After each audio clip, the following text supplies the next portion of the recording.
ایک اور نصیحت آموز دینی کیسٹ روزہ ہم سے کیا مطالبہ کرتا ہے۔ دوستو، بزرگوں اور عزیزان اکرامی، کون مسلمان ایسا ہوگا جو رمضان کے مہینے کی عظمت اور برکت سے واقف نہ ہو؟ اللہ تعالیٰ نے یہ مہینہ اپنی عبادت کے لیے بنایا ہے اور نہ معلوم کیا کیا رحمتیں اللہ تعالیٰ اس مہینے میں اپنے بندوں کی طرف مبذول فرماتے ہیں۔ ہم اور آپ ان رحمتوں کا تصور بھی نہیں کر سکتے۔ اس مہینے کے اندر بعض اعمال ایسے ہیں جن کو ہر مسلمان جانتا ہے اور اس پر عمل بھی کرتا ہے۔ مثلا اس ماہ میں روزے فرض ہیں۔ الحمدللہ مسلمانوں کو روزہ رکھنے کی توفیق ہو جاتی ہے، اور تراویح کے بارے میں معلوم ہے کہ یہ سنت ہے اور مسلمانوں کو اس میں شرکت کی سعادت حاصل ہو جاتی ہے۔ لیکن اس وقت ایک اور پہلو کی طرف توجہ دلانا چاہتا ہوں۔ دوستو، عام طور پر یہ سمجھا جاتا ہے کہ رمضان المبارک کی خصوصیت صرف یہ ہے کہ اس میں روزے رکھے جاتے ہیں اور رات کے وقت تراویح پڑھی جاتی ہے، اور بس اس کے علاوہ اور کوئی خصوصیت نہیں۔ اس میں تو شک نہیں ہے کہ یہ دونوں عبادتیں اس مہینے کی بڑی اہم عبادات میں سے ہیں، لیکن بات صرف یہاں تک ختم نہیں ہوتی، بلکہ در حقیقت رمضان المبارک ہم سے اس سے زیادہ کا مطالبہ کرتا ہے۔ اور قرآن کریم میں اللہ جل شانہ نے ارشاد فرمایا ہے کہ میں نے جنات اور انسانوں کو صرف ایک کام کے لیے پیدا کیا، اور وہ یہ کہ میری عبادت کریں۔ گویا اللہ تعالیٰ نے انسان کی تخلیق کا بنیادی مقصد یہ بتایا کہ وہ اللہ کی عبادت کرے۔ یہاں بعض لوگوں کو، خاص کر نئی روشنی کے لوگوں کو، یہ شبہ ہوتا ہے کہ اگر انسان کی تخلیق کا مقصد صرف عبادت تھا تو اس کام کے لیے انسان کو پیدا کرنے کی کیا ضرورت تھی؟ یہ کام تو فرشتے پہلے سے بہت اچھی طرح انجام دے رہے تھے، اور وہ اللہ کی عبادت، تسبیح اور تقدیس میں لگے ہوئے تھے۔ یہی وجہ ہے کہ جب اللہ تعالیٰ نے حضرت آدم علیہ السلام کو تخلیق فرمانے کا ارادہ کیا اور فرشتوں کو بتایا کہ میں اس طرح کا ایک انسان پیدا کرنے والا ہوں، تو فرشتوں نے بے ساختہ یہ کہا کہ آپ ایک ایسے انسان کو پیدا کر رہے ہیں جو زمین میں فساد مچائے گا اور خون ریزی کرے گا، اور عبادت، تسبیح اور تقدیس ہم انجام دے رہے ہیں۔ اسی طرح آج بھی اعتراض کرنے والے یہ اعتراض کر رہے ہیں کہ اگر انسان کی تخلیق کا مقصد صرف عبادت ہوتا تو اس کے لیے انسان کو پیدا کرنے کی ضرورت نہیں تھی، یہ کام تو فرشتے پہلے ہی انجام دے رہے ہیں۔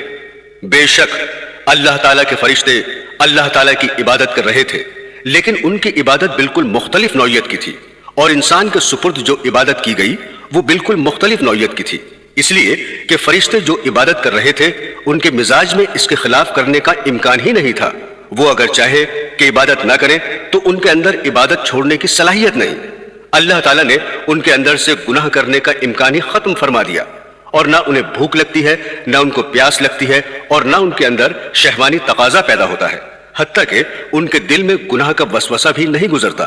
گناہ کی خواہش اور گناہ پر اقدام تو دور کی بات ہے۔ اس لیے اللہ تعالیٰ نے ان کی عبادت پر کوئی اجر و ثواب بھی نہیں رکھا، کیونکہ اگر فرشتے گناہ نہیں کر رہے ہیں تو اس میں ان کا کوئی کمال نہیں، اور جب کوئی کمال نہیں تو پھر جنت والا اجر و ثواب بھی مرتب نہیں ہوگا۔ مثلا ایک شخص بینائی سے محروم ہے، جس کی وجہ سے ساری عمر اس نے نہ کبھی فلم دیکھی، نہ کبھی ٹی وی دیکھا، اور نہ کبھی غیر محرم پر نگاہ ڈالی۔ بتائیے کہ ان گناہوں کے نہ کرنے میں اس کا کیا کمال ظاہر ہوا؟ اس لیے کہ اس کے اندر ان گناہوں کے کرنے کی صلاحیت ہی نہیں ہے۔ لیکن ایک دوسرا شخص جس کی بینائی بالکل ٹھیک ہے، جو چیز چاہے دیکھ سکتا ہے، لیکن دیکھنے کی صلاحیت موجود ہونے کے باوجود جب کسی غیر محرم کی طرف دیکھنے کا تقاضا دل میں پیدا ہوتا ہے، وہ فوراً اللہ تعالیٰ کے خوف سے نگاہ نیچی کر لیتا ہے۔ اب بظاہر دونوں گناہوں سے بچ رہے ہیں، لیکن دونوں میں زمین آسمان کا فرق ہے۔ پہلا شخص بھی گناہ سے بچ رہا ہے اور دوسرا شخص بھی گناہ سے بچ رہا ہے، لیکن پہلے شخص کا گناہ سے بچنا کوئی کمال نہیں، اور دوسرے شخص کا گناہ سے بچنا کمال ہے۔ لہٰذا اگر ملائکہ صبح سے شام تک کھانا نہ کھائیں تو یہ کوئی کمال نہیں، اس لیے کہ انہیں بھوک ہی نہیں لگتی اور انہیں کھانے کی حاجت ہی نہیں، لہٰذا ان کے نہ کھانے پر کوئی اجر و ثواب بھی نہیں۔ لیکن انسان ان تمام حاجتوں کو لے کر پیدا ہوا ہے، لہٰذا کوئی انسان کتنے ہی بڑے سے بڑے مقام پر پہنچ جائے، حتیٰ کہ سب سے اعلیٰ مقام یعنی نبوت پر پہنچ جائے، تب بھی وہ کھانے پینے سے مستثنی نہیں ہو سکتا۔ چنانچہ کفار نے انبیاء پر یہی اعتراض کیا، جس کے بارے میں قرآن پاک میں ارشاد ہوا، یہ رسول کیسے ہیں جو کھانا بھی کھاتے ہیں اور بازاروں میں چلتے پھرتے بھی ہیں؟ تو برادران اسلام، کھانے کا تقاضا انبیاء کے ساتھ بھی لگا ہوا ہے۔ اب اگر انسان کو بھوک لگ رہی ہے لیکن اللہ کے حکم کی وجہ سے کھانا نہیں کھا رہا ہے تو یہ کمال کی بات ہے۔ اس لیے اللہ تعالیٰ نے فرشتوں سے فرمایا کہ میں ایک ایسی مخلوق پیدا کر رہا ہوں جس کو بھوک بھی لگے گی، پیاس بھی لگے گی، اور اس کے اندر شہوانی تقاضے بھی پیدا ہوں گے، اور گناہ کرنے کے دائیے بھی ان کے اندر پیدا ہوں گے۔ لیکن جب گناہ کا دائیہ پیدا ہوگا اس وقت وہ مجھے یاد کر لے گا، اور مجھے یاد کر کے اپنے نفس کو اس گناہ سے بچا لے گا۔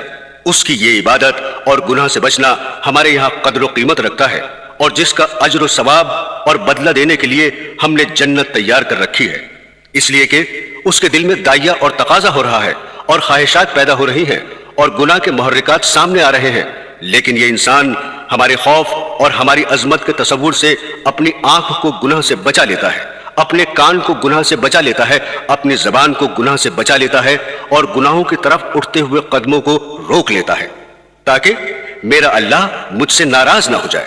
یہ عبادت فرشتوں کے بس میں نہیں تھی، اس عبادت کے لیے انسان کو پیدا کیا گیا۔ برادران اسلام، حضرت یوسف علیہ السلام کو جو فتنہ زلیخا کے مقابلے میں پیش آیا، کون مسلمان ایسا ہے جو اس کو نہیں جانتا؟ قرآن کریم کہتا ہے کہ زلیخا نے حضرت یوسف علیہ السلام کو گناہ کی دعوت دی۔ اس وقت زلیخا کے دل میں بھی گناہ کا خیال پیدا ہوا، اور حضرت یوسف علیہ السلام کے دل میں بھی گناہ کا خیال آ گیا۔